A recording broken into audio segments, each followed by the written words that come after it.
सही बात है पापा, गरम और ताज़ा खाने की बात ही कुछ अलग है। वरना हमारे घर में तो सब इलेक्ट्रॉनिक है। अगर लाइट नहीं रहती तो कई बार बासी खाना हो या तो फिर बाहर का खाना खाना पड़ता है।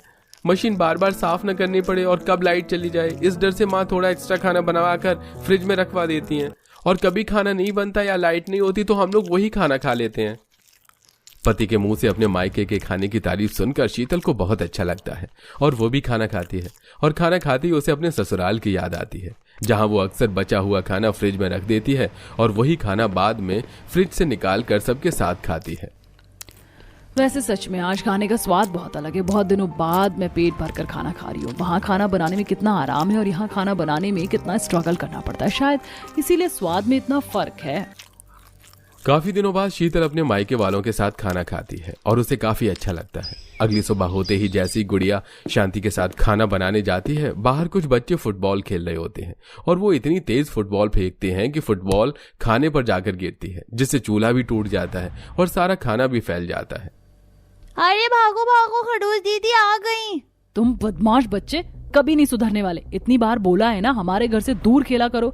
और माँ तुम आखिर कब तक इसी तरह से जुगाड़ बिठाती रहोगी। और गुड़िया, इसीलिए मैंने तुम्हें कहा था कि अच्छे घर में शादी करना, पर तुमने आंख बंद करके पापा मम्मी की बात मान ली और गरीब घर में शादी करने के लिए हाँ कर दिया। अब जैसी जिंदगी तुम्हारी शादी से पहले है वैसी ही जिंदगी शादी के बाद भी झेलना।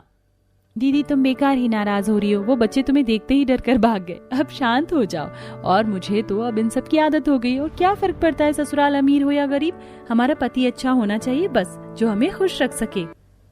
बाहर से आता शोर सुनकर अमित बाहर आता है और टूटा चूल्हा बिखरा खाना देख वो अशोक और शांति को अपने पर्स से कुछ पैसे निकाल कर देता है। जब मैं कल शीतल के साथ आया था तब भी आप लोग चूल्हा बना रहे थे और आज भी इन बदमाश बच्चों की वजह से चूल्हा टूट गया। शाम को घर में मेहमान आने वाले हैं, पता नहीं मिट्टी का चूल्हा सूखने में कितना समय लगे। आज तो धूप भी नहीं है। आप इंडक्शन ले जाओ और उसे घर में रखना, उससे धुआं नहीं होगा और ना ही पापा की तबीयत बिगड़ेगी। अरे नहीं बेटा, इन सब की जरूरत नहीं है। और हमारे घर में तो बस एक ही लाइट जलती है। हम बिजली वाली गैस कहाँ से जलाएंगे, उसके लिए अलग से सेटअप चाहिए होता है। हम अभी मिट्टी का चूल्हा बना देंगे तो शाम तक सूख जाएगा, और नहीं सूखा तो पड़ोसी है ना, बुरे समय में वो काम आ जाते हैं। आप लोग सारी जिंदगी इसी तरह से बस स्ट्रगल ही करते रहेंगे। कल को गुड़िया की भी शादी हो जाएगी, तब क्या करेंगे?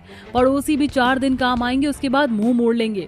मेरी तो इस घर में कोई सुनता ही नहीं है। माँ तुम मेरे साथ खेत चलो, हम वहाँ से मिट्टी और ईंट लेकर आएंगे। आज मैं तुम्हारी रसोई और इस चूल्हे का जुगाड़ करके जाऊंगी।